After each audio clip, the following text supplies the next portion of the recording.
tai pasakykit savo nuomonę apie filmavimą.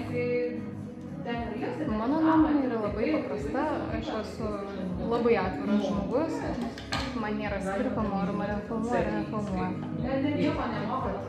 Gyvenam 21 amžiui, tai man nekelia jokio diskomforto kamera. Pravedus tiek daug seminarų, turim tiek daug mokinių ir šiaip vedam visos tinklus, tai kažkaip, nežinau, man nėra kažkokios kameros baimės. Tai jeigu, pavyzdžiui, neleidžia tam filmuoti visažistą ar dar kažką, tai jinai kažko bijo, nu kaip jūsų nuomonė? Ar ne? Aš manau, tai yra irgi temperamento reikalas. Vieni labai kažkaip į baimę nusikreipia ir tikrai jiems tai nuo to eina diskomfortas, nepilnai nuo pačios kameros. Tai tiesiog reikia dirbti su savimi. Su savo tarakonais galvoje. Tikrai taip.